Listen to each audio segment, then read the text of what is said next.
Guys, kita berada di mana? Foto ya. Oh, foto. Assalamualaikum warahmatullahi wabarakatuh. Sip. Mungkin saya katanya cuma Jepang. Sip. Yuk.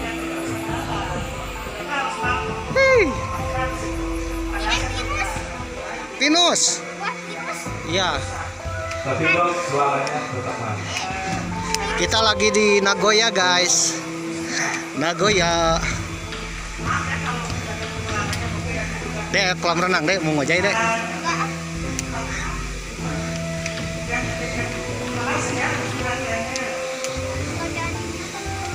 Nanti kan ke bawah, muter ke atas. Nanti keluarnya ke situ.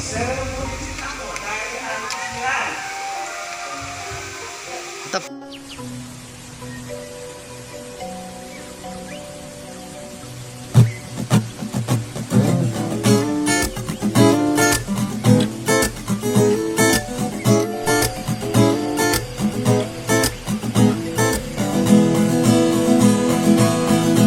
Senada cinta bersemi di antara kita, menyandang hanggunya peranan jiwa asmara, terlanjur untuk terhenti di jalan yang telah tertempuh sejak dini. Sehidup semati, kian pasrah ku rasakan jua. Janji yang terucap tak mungkin terhapus saja. Walau rintangan berjuta, walau cobaan memaksa diriku terjerat di peluk asmara. Terlambat untuk berdusta, terlambatlah sudah. Menipu sanubaritas semudah ku seka. Yakin akan cintamu, yakinkan segalanya. Perlahan kan pasti daku melangkah menuju damai jiwa.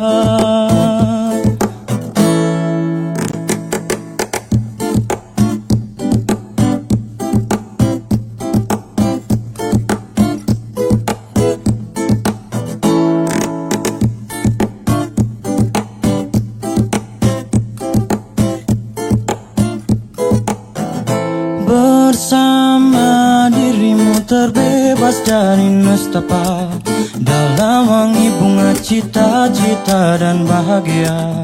Walau rintangan berjuta, walau cobaan memaksa diriku terbuai di batas asmara.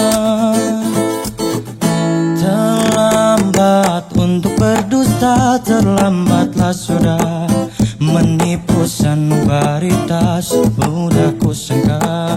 Yakin akan cintamu, yakinkan segalanya. Perlahan kan pasti daku melangkah menuju damai jiwa.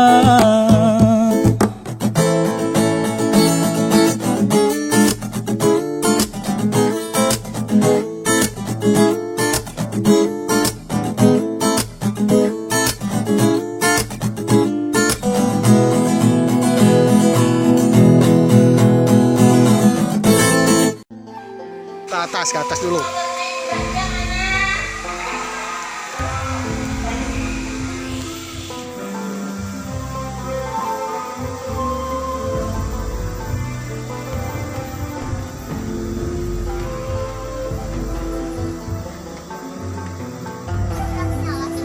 Ya, ini lampu khusus ketika berada di Jepang, lentera namanya.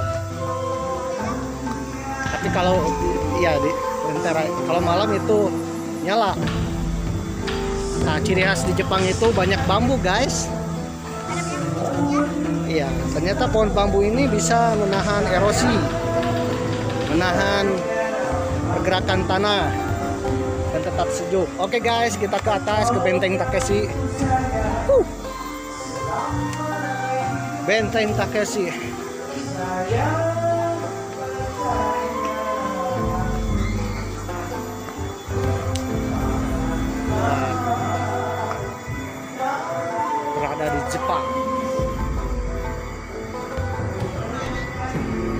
Arigato gozaimasu.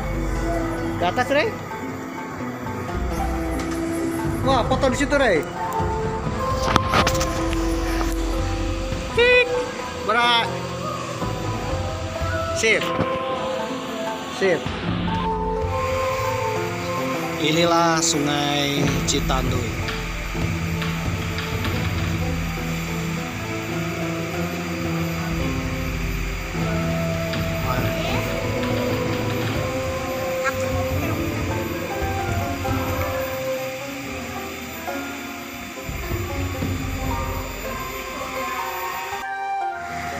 Nah, ini Sungai Citanduy ya. Ini perbatasan. Ya? Kemana ibu? Ada. Papa nggak tahu ya. Kyoto. Sana, Ren. Ini.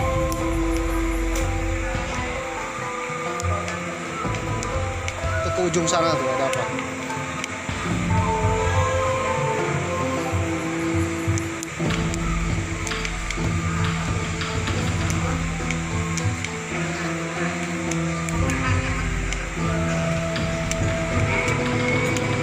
Apa? Ada yang menikah ya. Ini sudah masuk wilayah Ciamis.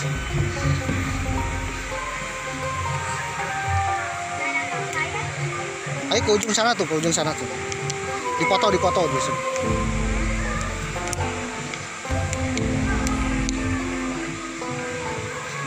Si ibunya kemana ya?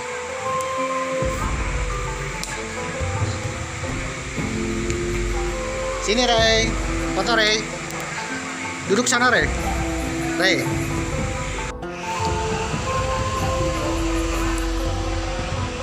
Sip. Sip. Aduh. Mantap.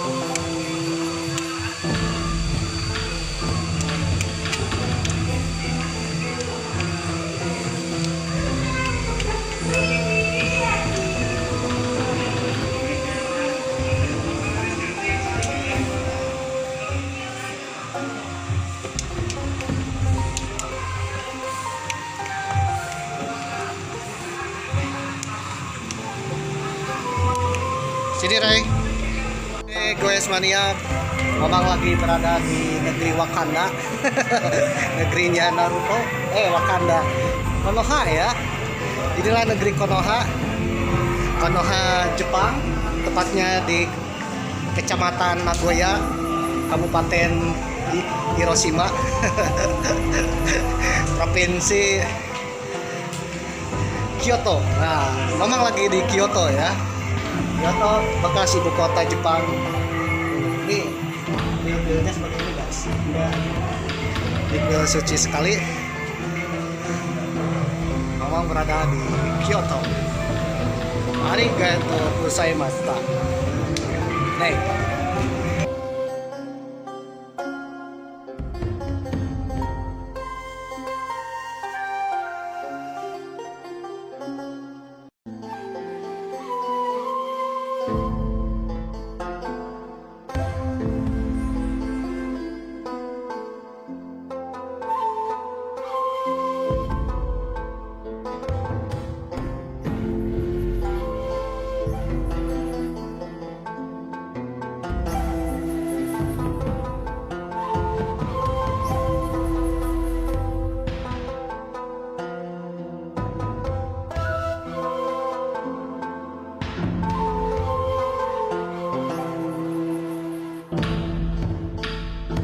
Assalamualaikum warahmatullahi wabarakatuh. Indonesia no minasan ogen ke desu ka? Sampurasun. Kabar dulur-dulur baraya warga negara Indonesia, tetap semangat di goes-goes akhir pekan. Kebetulan Mamang akan goes ke negeri Sakura, Jepang. Waduh, ini gimana ceritanya ya, goes dari Tasikmalaya menuju Jepang. Tidak ada yang tidak mungkin ya. Napoleon berkata bahwa tidak ada yang tidak mungkin, bahwa kita bisa goes sampai ke Jepang. Oke, Barayasan, goesan, jangankan pergi ke Jepang, tapi bisa juga pergi ke bulan, apalagi ke Mars. Tidak ada yang tidak mungkin, bisa jadi mungkin. Mamang akan goes ke negeri Jepang, dan kebetulan Mamang ada di negeri Jepang, lagi di kuil Kyoto, atau dikenal dengan Kastil Kyoto, Kyoto Castle. Kyoto Castle ini tepatnya ada di Kyoto, Kelurahan Karangresi, Kecamatan Cipedes, Kota Tasikmalaya. Ternyata Mamang goes nggak usah jauh-jauh pergi ke Jepang, nggak usah membuat paspor, apalagi meminta visa ke kedutaan Jepang. Ditambah lagi meminta tolong Doraemon untuk memasuki pintu kemana saja. Tetapi Barayasan Mamang cukup goes ke wahana Karangresi, karena disinilah Kastil Kyoto ada. Kalau kita memasuki Kastil Kyoto atau kuil Kyoto, Kyoto Castle, kita akan merasakan vibes-nya ada di Jepang. Barayasan kita akan merasakan menjadi samurai, mungkin merasakan juga menjadi ninja, dan merasakan era-era Tokugawa. Inilah wahana destinasi tempat wisata yang terbaik untuk mengelilingi dunia, termasuk ke negeri Sakura Jepang. Oke, Barayasan, mungkin Barayasan sedang menonton video Mamang ketika menjelang maghrib, atau mungkin menjelang akan meminum sirup yang ada di depan, karena belum maghrib jadi kalian menonton video Mamang. Atau mungkin kalian sedang bergadang dan menunggu sahur, atau mungkin kalian menonton video Mamang sedang galau, sedang teboga duit atau mungkin sedang menunggu jodoh datang, atau mungkin kalian sedang menunggu ditelepon oleh presiden yang baru untuk menjadi jabatan menteri. Mamang mengucapkan terima kasih kalian sudah menonton video Mamang yang ala kadarnya dengan kamera MacGyver. Mudah-mudahan siapapun yang menonton video Mamang, mudah-mudahan kalian menjadi orang sukses dunia akhirat. Amin. Oke, Barayasan, Mamang juga mengucapkan selamat menunaikan ibadah puasa di bulan suci Ramadan ini. Mudah-mudahan kita semua dapat pahala, dapat berkah, dan diampuni dosa. Amin. Video ini tayang mungkin bertepatan ketika bulan suci Ramadan, tetapi video ini berasal dari bulan November tahun 2023. Jadi sudah setahun yang lalu. Biasa Mamang membuat video, ya, membuat video di media sosial. Untuk apa? Untuk menyimpan dokumen, pemirsa. Ya, syukur-syukur bisa menghibur kalian. Kalau enggak, mungkin untuk menghibur keluarga Mamang sendiri, dan baraya Mamang sendiri, dan orang-orang baik di sekitaran Mamang sendiri. Mungkin video Mamang akan ditonton juga oleh para intel Mossad, atau orang-orang kepo, atau orang-orang yang mengidolakan Mamang. Oke, Barayasan, miniatur kastil Kaisar Jepang, pemirsa, yang ada di Kyoto. Kyoto itu merupakan salah satu ibu kota lama dari Jepang sebelum pindah ke Tokyo, pemirsa. Dan ini adalah istananya. Jadi kalau kalian ingin merasakan istana, nggak usah jauh-jauh ke Kyoto, Jepangnya, tetapi cukup datang ke Kyoto, kota Tasikmalaya yang ada di Karangresi.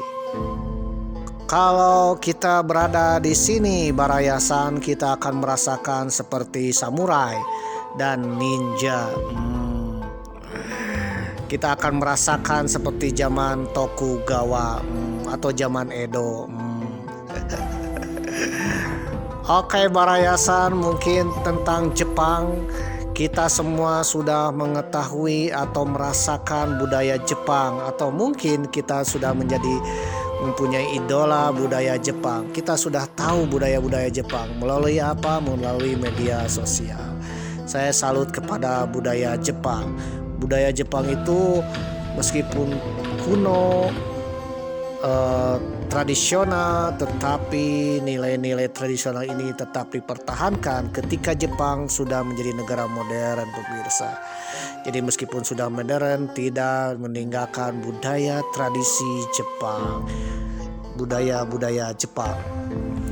Mamang ingat ketika ada Piala Dunia di Brazil, ketika penonton Jepang itu mengambil sampah-sampah layaknya cleaning service. Beda dengan kita kalau sudah makan membuang sampah sembarangan, tapi di Jepang tidak. Meskipun Jepang negara maju, tetap menjunjung tinggi budayanya. Itulah Jepang. Ngomong-ngomong tentang Jepang, kita sudah mengenal banyak hal tentang Jepang seperti film-filmnya, animenya.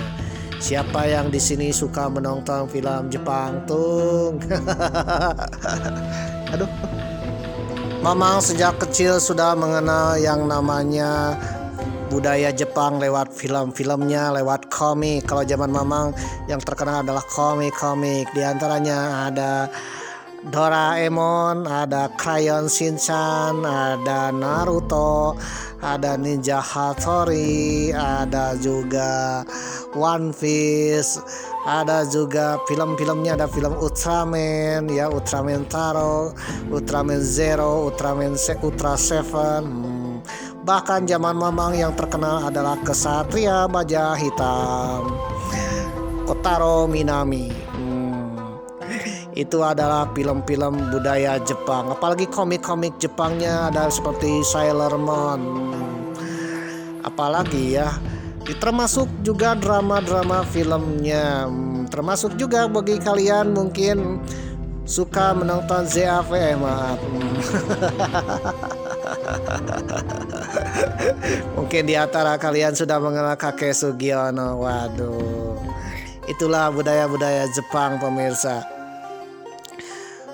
Mengenal tentang budaya Jepang, ada salah satu film yang berdasarkan sejarah, dan itu adalah satu kesatria hero, yaitu film Samurai X.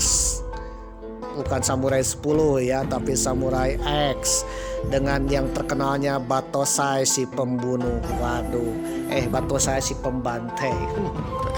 Atau yang dikenal dengan Kenshi Himura. Siapa yang pernah nonton film ini? Ini adalah film favorit ketika zaman Mamang muda ya, bukan kecil lagi tapi muda. Itu usia sekitar SMA, SMP, SMA, pemirsa. Ketika fubar-fubarnya nonton Samurai X. Ternyata film sinetron anime Samurai X bukan film biasa, apalagi film ngeres. Kebanyakan yang XXXXXX ya, apalagi film Jepang itu biasanya sesuatu yang eras-erasan di otak, pemirsa. Tetapi Samurai X di sini bukan film itu, tetapi film anak-anak dan juga film tentang sejarah. Film sejarah dibuat superhero dan menjadi idola anak-anak di Jepang dan juga di negeri kita.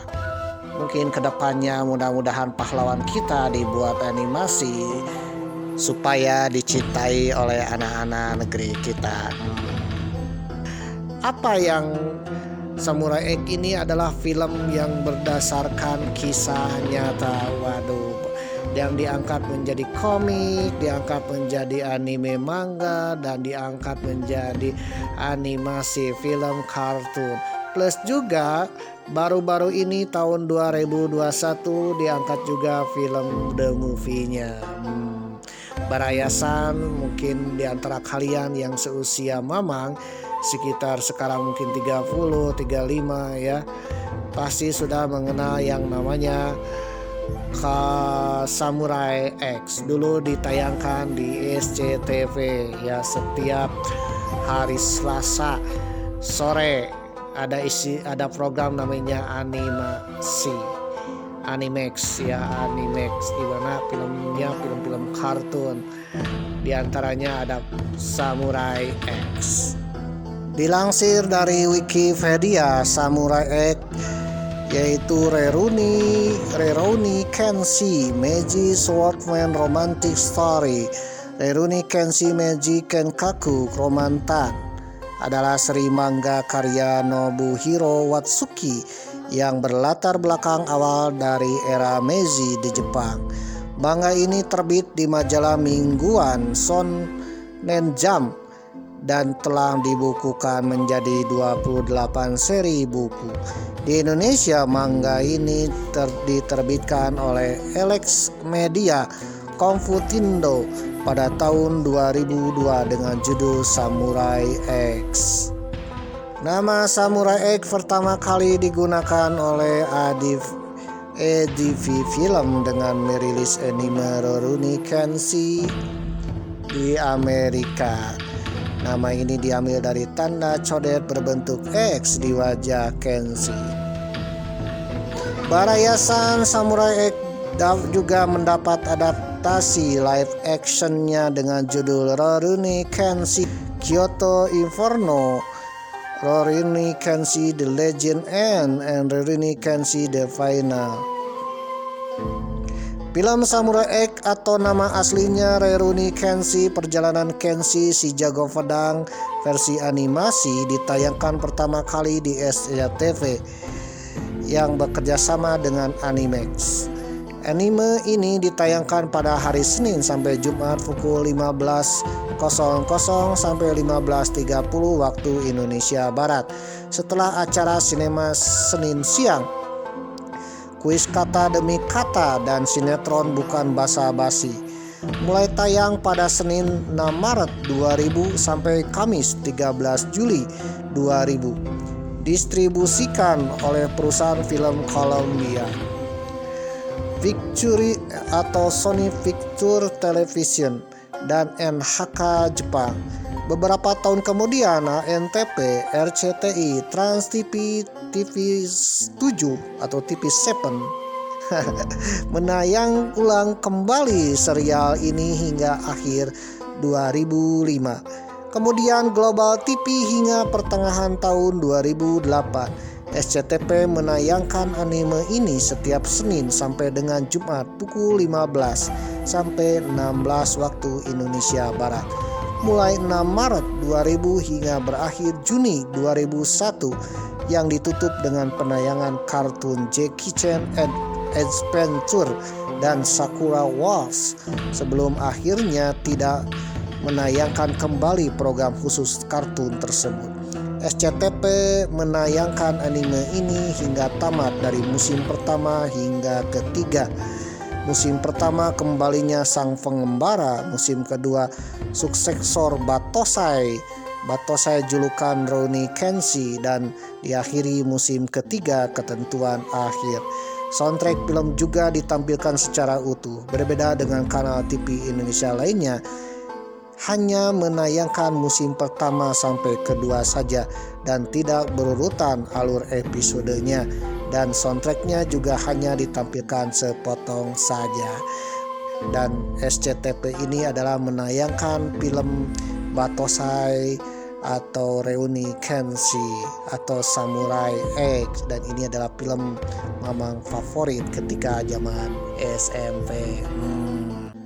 Bagi barayasan yang sudah tidak mengenal lagi karakter-karakter atau lupa karakter-karakter Samurai X, atau mungkin bagi anak milenial yang tidak tahu siapa karakter-karakter Samurai X, berikut adalah daftar karakter dari film atau animasi atau mungkin komik manga tentang Samurai X. Yang pertama adalah Aoshi Shinomori, pemimpin depan grup Oniwaban. Dia adalah tentara sewaan dalam revolusi. Dia harus mengalahkan Batosai si pembantai alias Kenshi Himura alias tokoh utama dari Samurai X. Setelah dikalahkan oleh Kenshi, Aoshi belajar tentang kehidupan dan kehidupan itu untuk apa. Aoshi berkarakter lebih baik diam dan simpan pemikirannya untuk dia sendiri. Yang tadinya musuhan akhirnya menjadi teman dari Kenshi Himura. Yang kedua, Hajime Saoto. Saoto adalah pemimpin 3 pasukan dari Shisengumi pada revolusi Meiji. Dia melawan Batosai si pembantai. Teknik pedangnya adalah Gatotsu. Yang ketiga, Kaoru Kamiya. Kaoru adalah asisten pelatih dari jurus pedang gaya Kamiya Kashin. Setelah insiden Gohei, tempat latihannya dibuka kembali hanya dengan 1 murid. Waduh. Dan selanjutnya 2. Beranjak dewasa, dia sangat dekat dengan Kenshi. Dia bisa sakit hati dalam kondisi ini, tapi ia sangat baik. Dia menikah dengan Kenshi dan dikaruniai seorang anak yang diberi nama Kenji. Jadi pacarnya Kenshi. Yang selanjutnya adalah yang jelas Kenshi Himura, si Batosai si pembunuh dan juga tokoh utama Samurai. Kenshi adalah satu-satunya pembantai yang ditakuti pada masa revolusi Meiji. Setelah peperangan berakhir dan kematian Tomu Himura yang merupakan istrinya, dia berjanji tidak akan membunuh lagi karena memorinya telah mati. Dia menjuluki dirinya adalah Kenshi dan menjadi seorang pengembara yang menggunakan pedang dengan mata pisau terbalik, dan dilahirkan hanya untuk menjaga orang yang dia cintai. Dia memiliki gaya berpedang Hiten Mitsurugi Ryu dari Seijuro Hiko. Yang selanjutnya Megumi Takani. Megumi adalah seorang dokter pintar. Dia berubah hidupnya setelah diselamatkan oleh Sanosuke ketika dia mencoba untuk bunuh diri. Dia wanita yang paling cerewet. Yang selanjutnya adalah Sanosuke Sagara. Ini seseorang yang penjelajah, pemimpin Sekihou Tai pada masa revolusi Meiji, menjadi teman Kenshi setelah dia kalah dalam pertarungan melawan Kenshi. Dia belajar banyak tentang Putail no Kiwami dari Biksu Anji. Setelah menjadi buronan di Jepang, dia pindah ke Cina. Lalu selanjutnya adalah Seijuro Hiko. Seijuro Hiko adalah generasi kelima dari Hiten Mitsurugi Ryu. Dia memberikan nama Kenshi yang sebelumnya adalah Shinta karena nama itu tidak cocok untuk pejuang. Dia mengajarkan Kenshi ilmu pedang Hiten Mitsurugi Ryu, Kuzo Ryu Sen, dan Amekekeru Ryu no Hiramaki. Dia senang memanggil Kenshi dengan perkataan murid yang bodoh. Yang jelas Seijuro Hiko adalah gurunya Kenshi. Lalu selanjutnya adalah Yahiko Myojin. Yahiko adalah ketua perkumpulan pencopet dan menjadi murid Kenshi dan Kaoru. Cita-citanya ingin menjadi seperti Kenshi dan melindungi apa yang dia cintai. Dan selanjutnya dia mewariskan pedang mata terbalik milik Kenshi. Jadi Kenshi Himura adalah bekas samurai pembunuh pada masa rejim Shogun Tokugawa. Setelah revolusi Meiji atau restorasi Meiji, di mana shogun dihapus dan diambil alih oleh Kaisar Jepang, pemimpinnya, maka semua samurai itu harus pensiun, termasuk si Batosai si pembantai. Batosai akhirnya menjadi insaf setelah berkumpul dengan orang-orang teman-teman seperti Kaoru Kamiya, Megumi Takani, Sanosuke Sagara, dan juga yang lainnya. Berkat teman-teman itulah maka Batosai si pembantai itu menjadi insaf ya. Meskipun insaf, tantangan demi tantangan itu ada. Salah satunya adalah musuh-musuh Kenshi yang tetap ingin balas dendam. Kenshi ini jago berperang. Maka Batosai si pembunuh pun berubah nama menjadi Kenshi Himura. Yang menjadi ini adalah latar belakangnya ketika restorasi Meiji di Jepang sekitar 1868 Masehi, pemirsa. Pada masa restorasi Meiji, di mana Jepang mulai bangkit menjadi negara modern seperti negara makmur sekarang. Kalau dulu Jepang itu di bawah kepemimpinan shogun. Shogun adalah panglima perang, di mana ada kaisar, ada shogun. Shogun yang memerintahkan dan menguasai seluruh Jepang. Sedangkan kaisar adalah sebagai lambang atau boneka, di mana tidak mempunyai kekuasaan politik dan pemerintahan, tetapi sebagai pemimpin tertinggi tetap dipegang oleh shogun. Nah, shogun ini mempunyai klan atau marga atau keluarga. Setiap klan itu dari periode ke periode itu saling berganti karena seiring peperangan antar klan Jepang itu sering terjadi, dan siapa yang menang dialah yang akan berkuasa di Jepang. Shogun memerintahkan secara diktator militer dan melalui sistem feodal. Meski kaisar tetap ada, tetapi antara 1158 Masehi sampai 1868 Masehi secara de facto kekuasaan berada di tangan shogun. Yang paling unik dari keshogunan ini adanya samurai. Samurai adalah pasukan yang ada di Kosukugunan sebagai pasukan inti, di mana setelah shogun itu dibubarkan, maka samurai pun dipensiunkan. Dan inilah cerita dari Kenshi Himura. Bayangkan seorang pendekar yang setiap hari dari kecil sampai besar dididik untuk menjadi seorang pendekar pedang. Tiba-tiba pendekar pedang itu harus pensiun dini. Bahkan selama karirnya ketika Shogun Tokugawa ada, Kenshi ini benar-benar ditakuti oleh para lawan dan sebagai alat negara yang membunuh para lawan Shogun Tokugawa. Tapi setelah Shogun Tokugawa lengser, para samurai pun menjadi berana, termasuk Kenshi Himura. Kenshi Himura akhirnya berbaur dengan masyarakat dan menjadi pendekar untuk lindungi masyarakat, ya, yang tadinya sebagai alat negara untuk membunuh sekarang menjadi pelindung masyarakat. Yang mungkin menjadi pertanyaan, apakah Kenshi Himura ini benar-benar cerita asli atau hanya cerita fiksi dalam komik, manga, atau mungkin hanya anime biasa saja? Oke, barayasan para pecinta Rurouni Kenshi atau Kenshi Himura alias Samurai X merupakan anime sejarah paling terkenal yang berlatarkan era sejarah kekaisaran Jepang modern awal.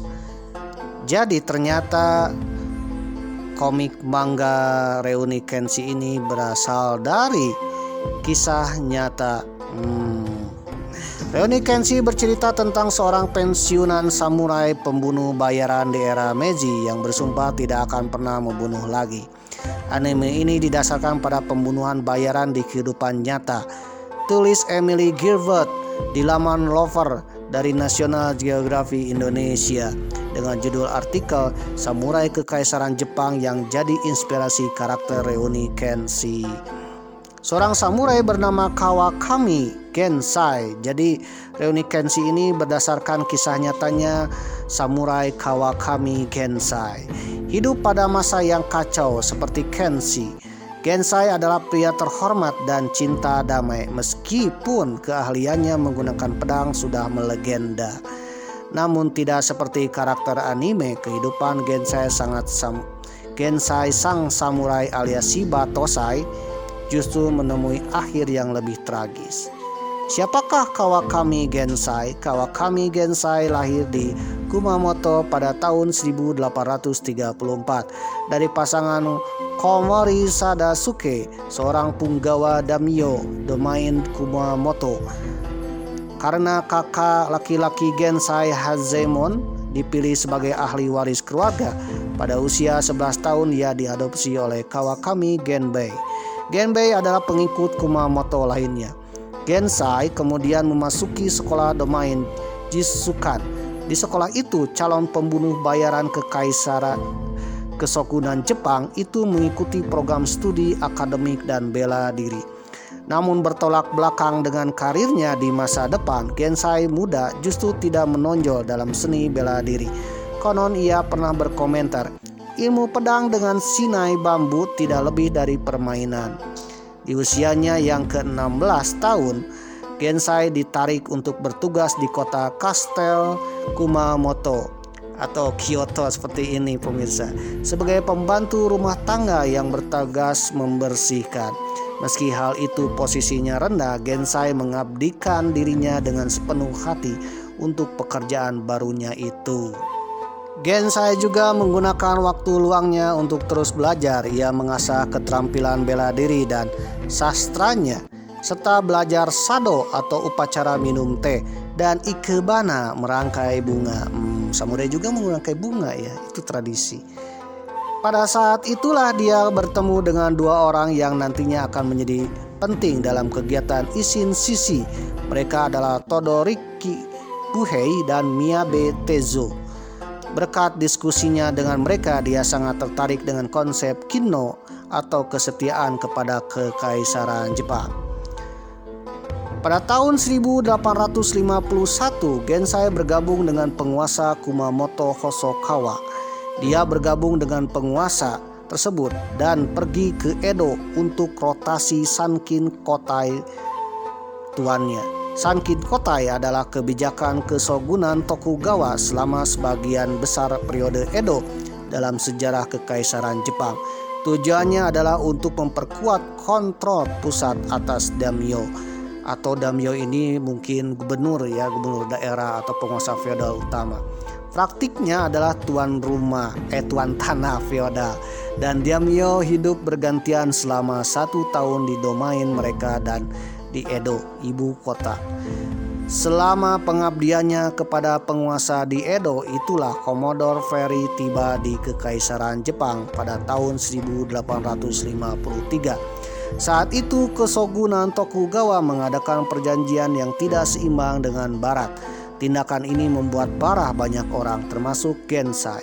Gensai meninggalkan Edo dalam kemarahan dan kembali ke Kumamoto. Di sana dia bergabung dengan Akademi Gendokan. Setelah mempelajari filosofi Kinno Oen, Gensai kembali ke Edo. Seorang pendekar pedang yang sangat terampil, Gensai adalah salah satu dari 4 pembunuh paling terkenal dari periode Bakumatsu, mendapat julukan Hitokiri Gensai, Gensai sang pembunuh. Waduh. 4 Hitokiri dari Bakumatsu adalah istilah yang diberikan kepada 4 samurai selama era Bakumatsu dalam sejarah Kekaisaran Jepang.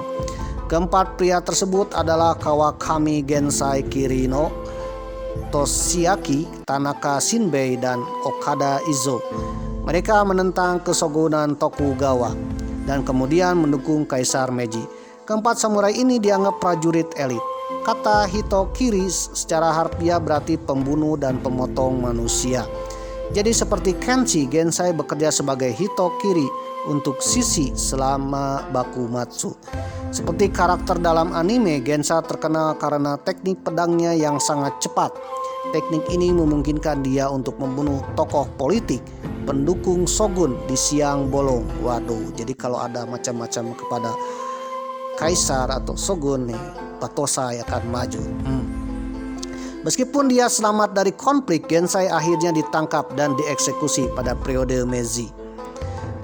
Perjuangan Gensai melawan para pendukung shogun. Pada tahun 1861, Gensai menikahi Misawa Tekio, putri seorang punggawa Kumamoto lainnya.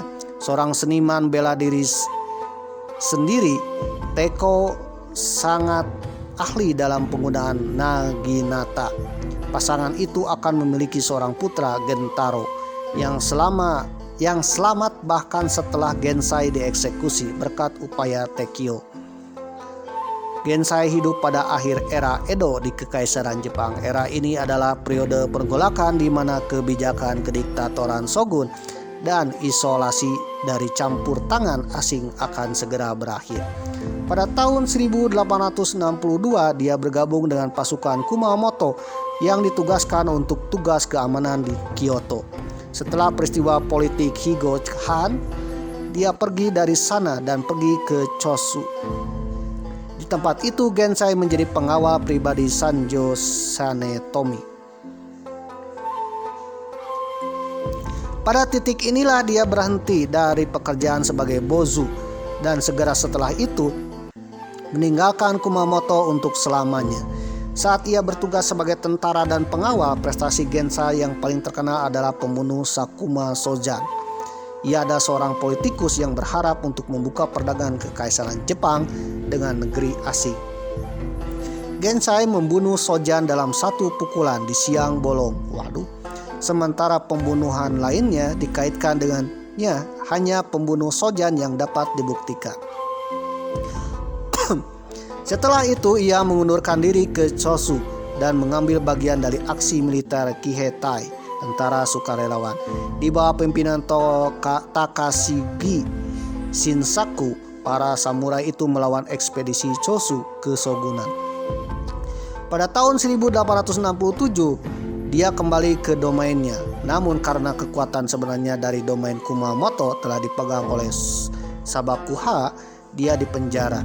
Karena penahanannya, dia tidak dapat berpartisipasi dalam Teisei Hokan, pemulihan pemerintahan kekaisaran dan pertempuran Toba Fushimi. Pada Februari 1868, Gensai dibebaskan dari penjara. Domain Kumamoto milik Sabakuha mencoba menunggangi gelombang restorasi Meiji dengan menggunakan Gensai. Namun Gensai menolak untuk bekerja sama. Setelah restorasi, pemerintahan baru ditakuti oleh Gensai yang tidak pernah berhenti menganjurkan pengusiran orang asing. Dia curiga terlibat dengan Nikkyo Ziken, peristiwa yang dipicu oleh dua bangsawan istana. Juga dicurigai lebih lanjut atas pembunuhan seorang sangi, Senyomi Hirosawa. Maka akhirnya Gensai dipenggal pada Januari 1872. Dikatakan bahwa Gensai tidak terlibat dalam pembunuhan dan dia dipenggal sebenarnya karena tidak mengikuti kebijakan pemerintahan Meiji. Seperti Kenshi, Gensai adalah orang yang rendah hati yang lebih menyukai kedamaian alih-alih perang. Tapi dia tidak akan ragu untuk melawan ketidakadilan dan melindungi yang tertindas. Ada beberapa kesamaan yang tidak dapat disangkal antara Kenshi Himura anime dengan Gensai yang berdasarkan sejarah. Bedanya, sang samurai di kehidupan nyata itu tidak menjalani sisa hari-harinya dengan bahagia bersama istri dan anaknya. Berbeda dengan cerita anime, di akhir-akhirnya itu menyenangkan pemirsa, akhir yang membahagiakan.